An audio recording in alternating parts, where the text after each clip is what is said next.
Students ready? Yes. Yeah, that's good. Opponents ready? Good luck now. Judges ready? My time will begin now. Hello, Judge. My name is Vivek Tharaun. I'll be speaking as the first proposition speaker in this debate. The U.S. should adopt a universal guaranteed annual income. First, I'd like to start by defining some terms, then moving on to my plan, then ultimately my case. Universal.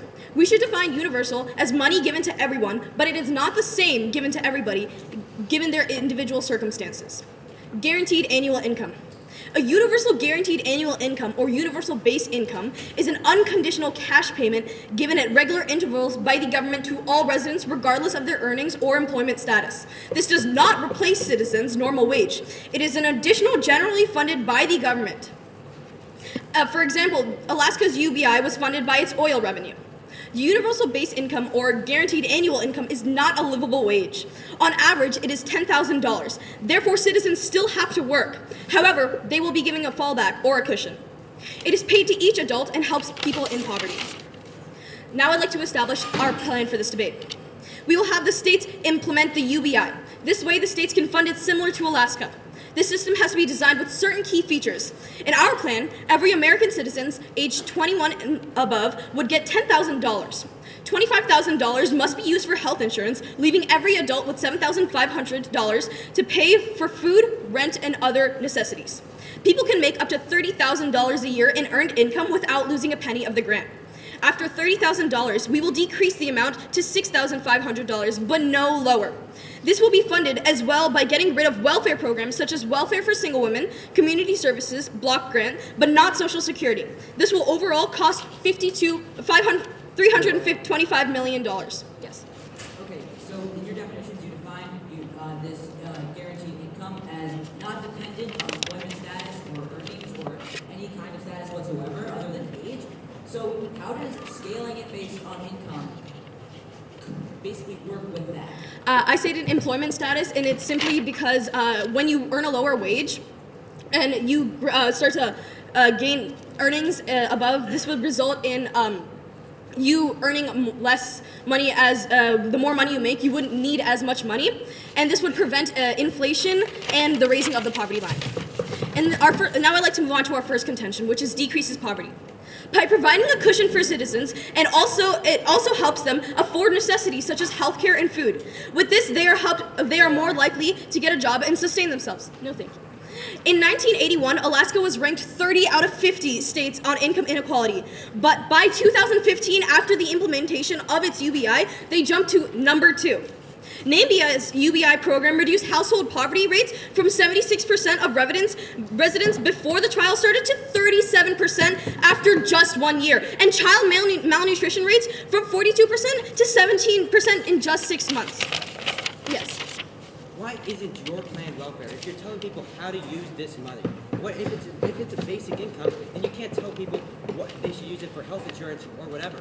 We're simply saying that $2,500 is going to health insurance, and yes, it's to regulate the fact that they don't use this for inappropriate uses.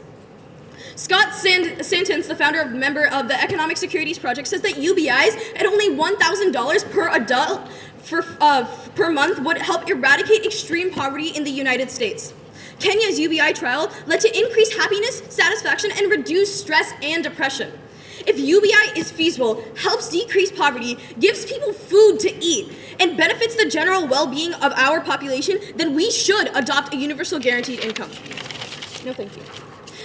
Contention 2, economic benefits. The guarantee of UBI protects people from sluggish wage growth, low wages, short-term contracts, and increased automation in the workplace. UBI also enables the population to stay in school longer and participate in training to improve their skills. Since the implementation of the Alaska's Permanent Fund, it increased the purchasing power of the UBI recipients and has resulted in 10,000 additional jobs for the state.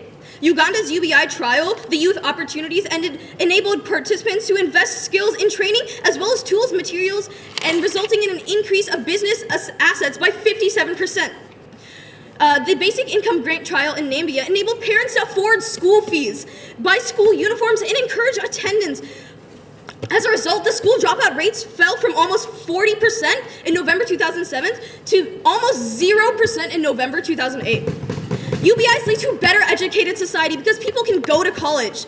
And these college wages lead to better paying jobs, and this leads to higher taxpayers. Judge, if people can have a better life and it benefit the economy by establishing the UBI, then we should implement a universal guaranteed income. Thank you, and for these reasons I urge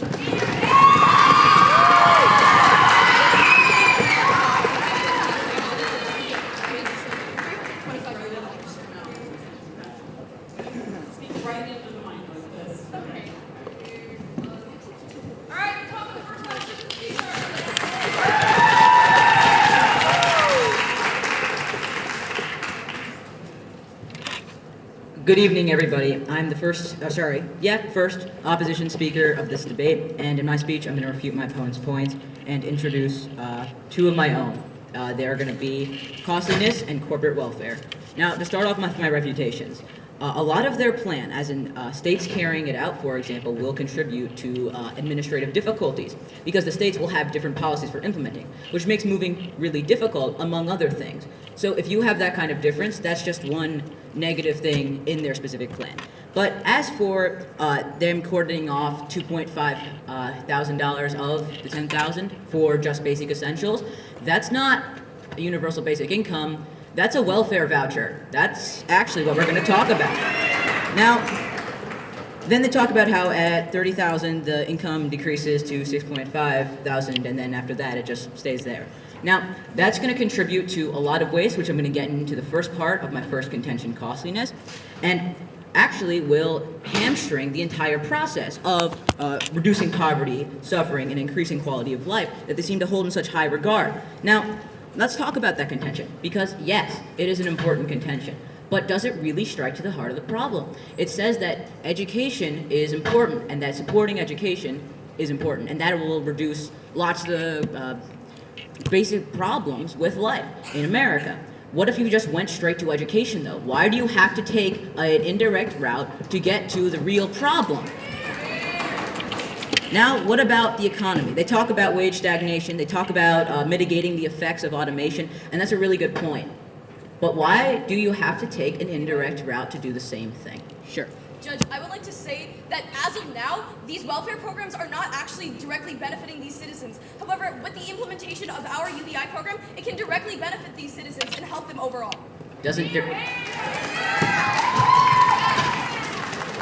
Fair enough, but why can't we just fix the welfare?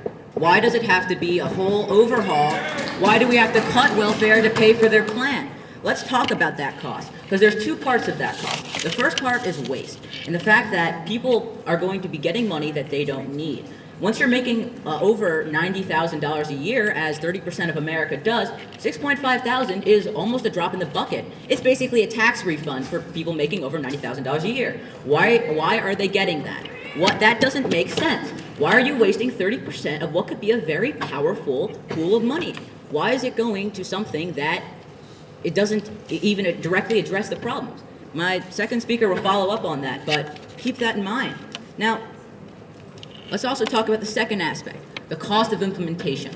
You see, multiplying the eligible recipients by the annual UBI number and accounting for their bracketed-ish system, that puts us at about $2.8 trillion a year just in UBI, and that does not even account for getting these checks to people who actually need said UBI. Yeah, sure. I would state that our plan actually costs only $3.2 million, which is a drop in the bucket to the trillion that is our economy. How? How does that do that? That doesn't make sense. If you're giving $10,000 to everybody living with an income of less than $30,000, how does that work? That doesn't make any sense at all. Mathematically, that's just not how budgets work. So you're spending $2.8 trillion a year to not directly address the most pressing problems in America, and instead create a system that is really just ripe for abuse. Now that we've established that it's going to cost $2.8 trillion a year, when our defense budget, bloated as it is only $600 billion, that's a huge cost differential. What can we do with that money to actually fix the real problems and not just give cash handouts? You see, there's a cost of reaching those who need it. Who needs UBI? It's the people that can't really get to however they're going to distribute it. If you have to go to a distribution center, but you don't have a car and you can't afford public transportation, how are you going to get what you need to survive? And as a result, only the people that need it the least will get the money that the proposition plan describes, as opposed to a more targeted welfare system that will fix the real problems and not just indirectly address them. Now, this is a real issue, and this is a debate because it's contentious. There's a lot of good points on both sides, but the theoretical effects compared to the practical implications are just so staggering that the opposition wins on just the cost alone. Thank you.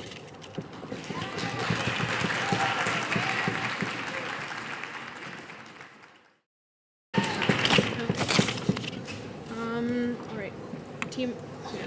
Teammates ready? Yes. Opponents ready? Yep. Judges ready? All right. My time. Sorry. Okay. All right. Is this better?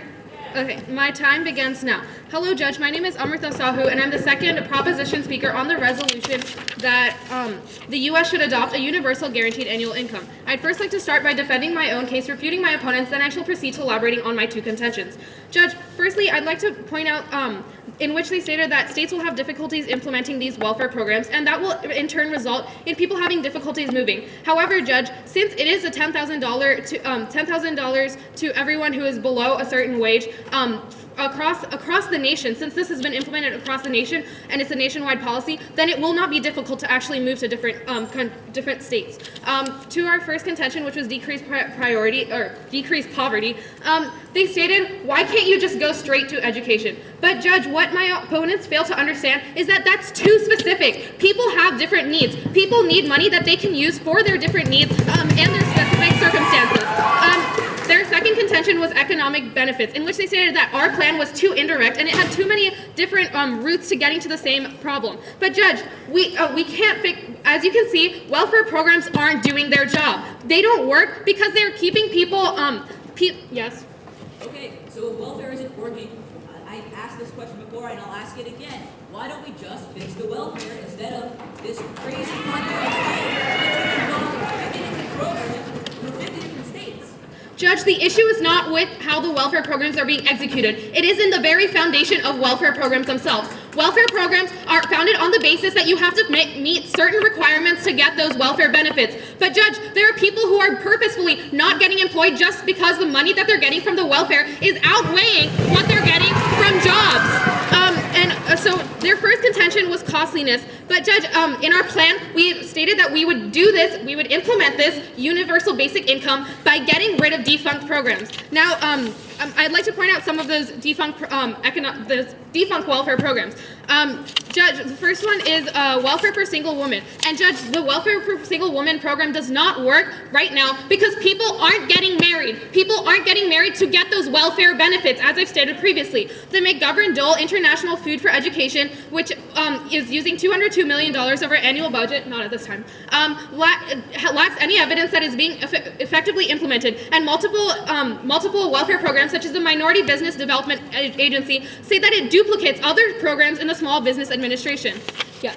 If the welfare system is so bad, why do pretty much no countries have a UBI? And in fact, all the examples you've brought in, you've mentioned yourself that they have been trials and that they failed. Why is that so if it's such a good plan? While those trials have not been failures, in addition, other countries have different situations and different things are preventing them from implementing those universal basic incomes.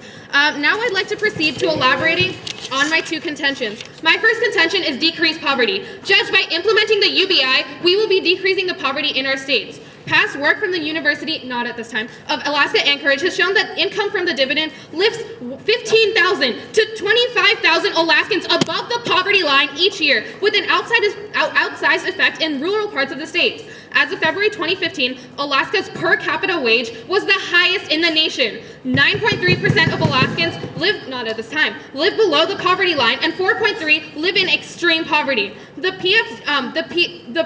guaranteed income does moderates inequality by creating a floor at the low end of the income distribution. Today, as a result of the GAI, it's got Alaska has the second lowest income inequality of any state in the nation after Utah, and it is one of the richest per capita. Judge, as you can see, the implementation of such a UBI program clearly benefits those who are below the poverty line and help uplift our nation. Now I'd like to proceed to my second contention, which is economic benefits. Overall, Judge, there are multiple helpful impacts on our economy. The ESP Economic Security Project recently commissioned a survey of 1,004 Alaskan voters to see how they felt about the APF. The survey revealed that support for the program increased by 42% after the years in which it was implemented, because people were gaining benefits that targeted their specific needs. In a 2012 study titled "A Case Study in the Implementation of a Universal Basic Income Guarantee," a professor of economics at the University of Alaska noted that the fund contributed to the state's remarkable income inequality. His study points out that in 38 states, the income of the richest 20% grew faster than the richest of the poorest. The income of the poorest 20%. In 11 of the states, the growth rates were about the same. However, Alaska was the only state in which the income of the bottom 20% grew at a 15% faster rate than the income of the top 20%. Judges, you can clearly see there are multiple economic benefits. Thank you, Judge, and I urge you to cast the proposition ballot for this debate.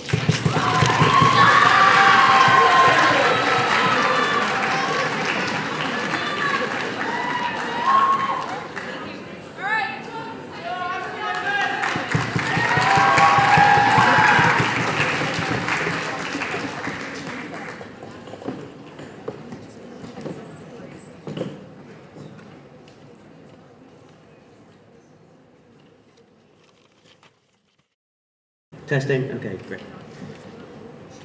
Is anybody not ready? Okay. Then I will begin. Hello, Judge. My name is Alejandro Breen, and I'm the second speaker for the opposition in this debate. I'm going to start off with refuting the opponent's contentions, and then talk about my own team's contentions about abuse and underlying cause. So first, they talked about how it was a nationwide policy, and that means it will be easier to implement. But the truth is, implementation has a ton of different aspects. First, I'm going to talk about this later, but abuse is a major aspect of this. Many people will abuse this system because they will be able to get tons of free money and fraud the federal government. Then they also said in their second speech that people are not working because of welfare. That's why welfare is not working. So their solution is to give them more money and less restrictions to actually make them not work even more. They're giving a worse situation of the exact same problem. And then they finished off with talking about how they're going to decrease poverty, and how in Alaska poverty was decreased using their welfare system. But I'm going to be talking about this in my entire speech. There are better ways to decrease poverty, and there's better solutions to the problem. And increasing welfare would actually bring a better end to all of this. So let me start off my speech with abuse. So first, de-incentivation. I talked about this before. With a UBI, you have immense de-incentivation for people to actually get their jobs. They talked about how it was only $10,000. No, thank you. But these people won't have to work hard at their jobs. They won't have to work in difficult conditions because there would be no incentives to do so. On the other hand, if you fix welfare programs, what they do is they give you incentives. They make you do certain amount of work and effort to actually get your money, instead of a basic income that has no incentives and rewards for the economy. Next, I want to talk about fraud. When you're giving people $10,000 for free, you have incredible chances that you'll have errors. Yes. For your welfare programs, I'd like to point out that these very welfare programs are keeping low-income families in a trap. They don't want to make more money than those requirements because otherwise they won't get those benefits. My team has said this multiple times. The welfare programs are great right now. That is the truth. But we can fix them. We can find solutions. We need to look at what welfare really is and what UBI really is. UBI is giving them free cash. It's giving them free money. Well, Welfare is incentives. It is cash for results. No, thank you. So let me continue with my fraud contention. The concept that people will be able to steal. They didn't really go into their implementation, but I'll talk about it right now. The idea is, if you're giving out $10,000 to every American there is out there, there's going to be immense issues. For example, what are they going to do? Just send a check through the mail for $10,000? You think that's not going to cause immense issues of robbery, scheming, and deception? These people, we need a clear system of that for giving these people the money, and they have not provided that. And even if they did provide that, it would have an immense cost to do so. Next, I want to talk about choice. These people will have choices to do other options. Yes?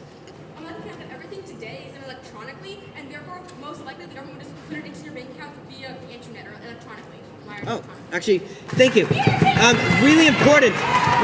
If you go with that, they're trying to help the poor families. So if anyone doesn't have a computer, guess what?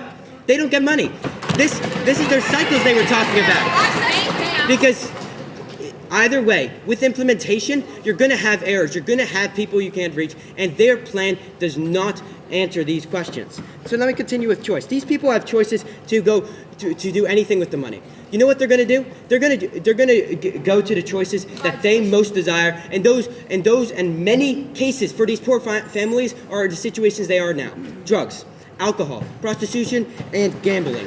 We will have no end to the problems we see. And lastly, I want to finish off by talking about underlying cause. According to the New York Times and the Congressional Budget Department, giving $1 to a poor student in need right now can give the United States $7 in the future. If we go to these specific issues of education, the opioid crisis, and crime, we can actually find true solutions to America and not the fake front that they have created. Thank you. Please vote for the opposition team.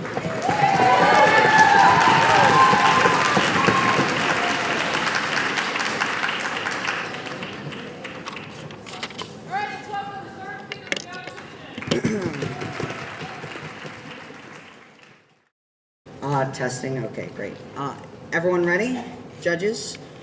Awesome. Then I shall begin. Poverty is probably the most important domestic issue in the United States right now. Both the proposition and the opposition have almost exclusively used their speaking time to focus on this issue. So what is the difference between our plan, welfare reform, and theirs, UBI, as they both are trying to create solutions for the same issue? There are only two differences that are inherent in the plans. The first is that UBI goes to all people, while welfare only goes to the poor. And the second is that UBI is free money that you can use on whatever you'd like, while welfare are vouchers you can only use for necessities. Now, all the other things that the opposition has that the proposition has mentioned about welfare is just the problems that the U.S. has had in the implementation of the system. Now, if we fix the implementation, and I'll get into that in when I recap the round, but the UBI would have vastly increased implementation problems than welfare does.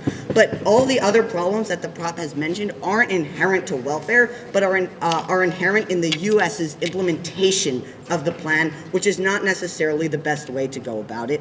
We are arguing for merit, not for implementation. Now, before I go into weighing and recap, I'm going to make 3 quick points on the round so far.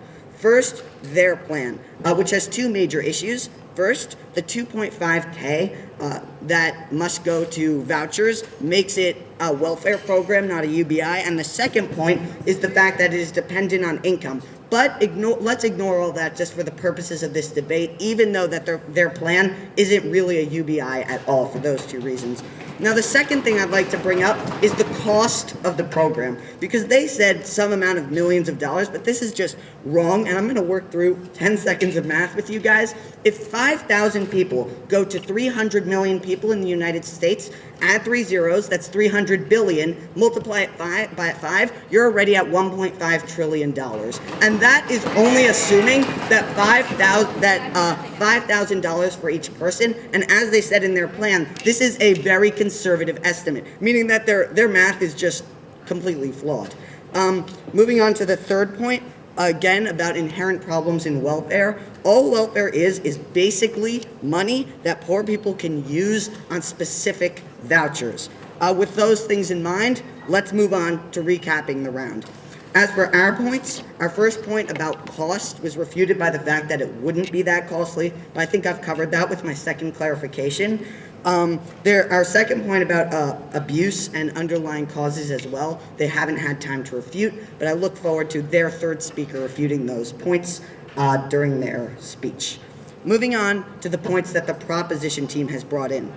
Their first point was how it solves poverty, and we have two responses. A, our plan solves poverty in a better way, and B, distributional problems. UBI is fundamentally harder to distribute the money to the people of the United States, and therefore is much harder to get to the people who actually need it. The people, again, with the banking issues and all the other things that have been brought up in the round, all of those issues mean that the people who need it most won't be getting it, while welfare is solely focused on the poor, meaning that all of the effort in the system can be devoted to helping the impoverished. Their second point about economy is also refuted by the same logic that our first and second speakers have brought in about how a more direct route and a more efficient route is the best solution to take.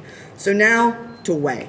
This debate, in essence, comes down to the benefits of welfare versus UBI and its benefits and problems. Now, there are two main points of contention in the round. The first is the impoverished. And as I've said, UBI means that people can spend it on whatever they'd like, meaning that our plan, welfare reform, takes a more direct route to solving the problem. And the second problem, again, which I've already mentioned, is the problem with distribution networks.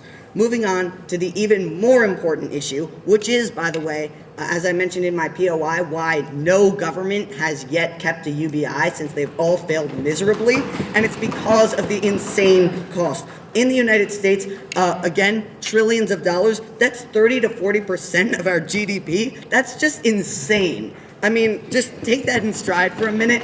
That would be more than the GDP of every other country just spent on UBI. That's why UBI has failed in the past, and that's why it'll fail in the United States. So for those reasons, I urge you judges to negate the resolution. Thank you for your time.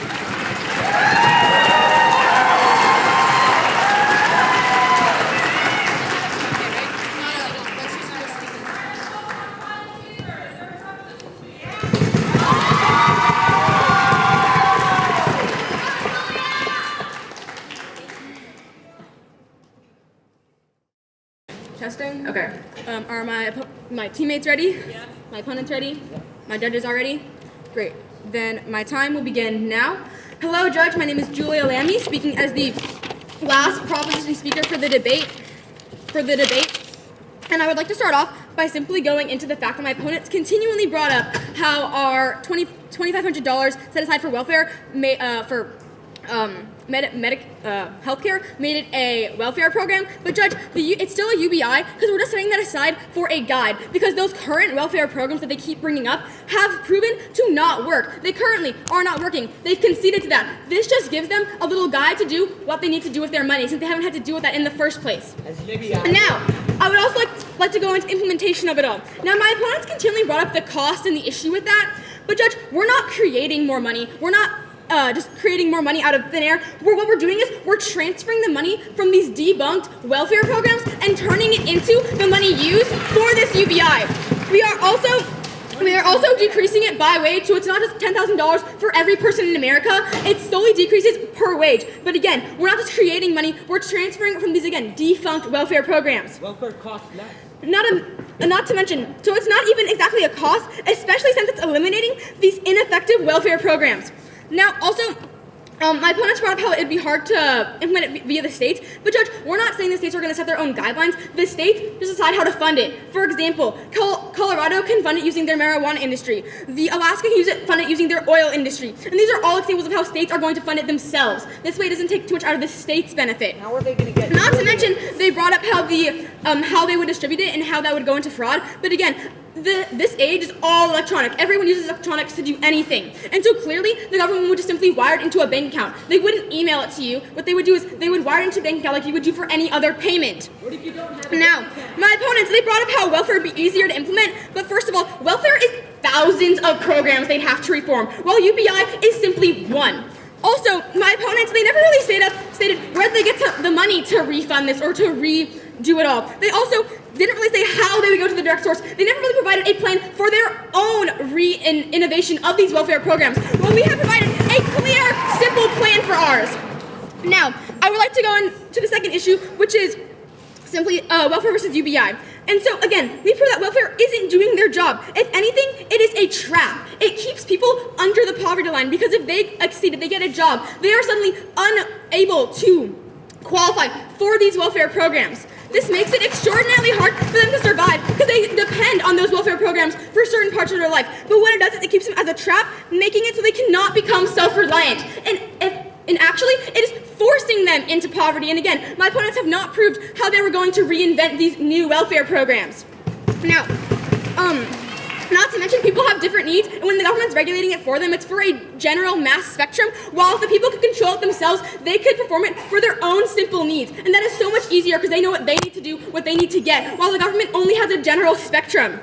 Now, in terms of how UBIs have worked, if anything, as we've proved, it creates more taxpayers, and if anything, even if our welfare programs don't cover it, it will pay for itself in the long run, because it creates getting people out of poverty, and it makes them have a steady job, which will bring them again into becoming more steady taxpayers. That's trillions of dollars. Again, I proved we are going to use it from using these ineffective welfare programs. Not to mention, they brought up how abuse would be an issue, but Judge, the minimum wage is not livable. And in Virginia, minimum wage is $7.25 per hour, workage up to 40 hours a week. That is $13,000 a year in Virginia. This is not a livable wage. That has been proven throughout many studies. This $10,000 is to actually provide these low-income earners a fallback so they can eat, so they can pay rent, so they can live a proper life. But it is not going to result in abuse or a lack of work, because in actuality, it just gives them a cushion to fall back on in order to continue to fund for their lives and their families. And now I would like to go into my way for this debate. Now, I would like to state, Judge, that my opponents, again, their entire basis is about welfare programs, but they never stated how, they've agreed that they are bad currently, but they never stated how they would create a new program, how they would do it, where they get the money, or what they would do to get right to the source, as they continually state. And if anything, current welfare is a trap. It means that only the smallest and the most low-income people can only qualify for it, while people who are in the medium low income, who are still struggling, cannot qualify for it. And it means they cannot become self-reliant and become a productive part of society, which is the goal of our economy. While on our side, we have continually proven how UBI makes people can become more self-reliant. We've proven how it's going to pay for it, how they can afford it, and if anything, it's going to get people out of poverty and become better people for America. Thank you, and I strongly urge you to cast a proposition ballot.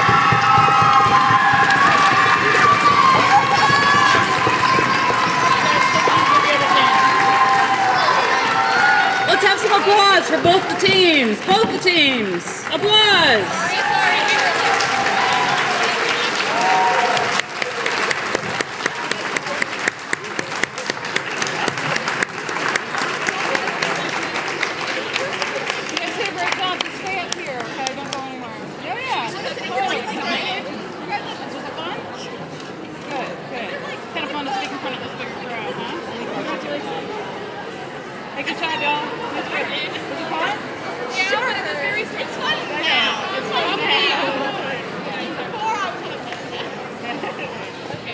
We're just gonna stay up here. Judges will be done. Yeah, you can sit back down if you want. Did you tell him just to write op or prop on a piece of paper? Yep. Thank you. So what Steve and I have discussed is that he will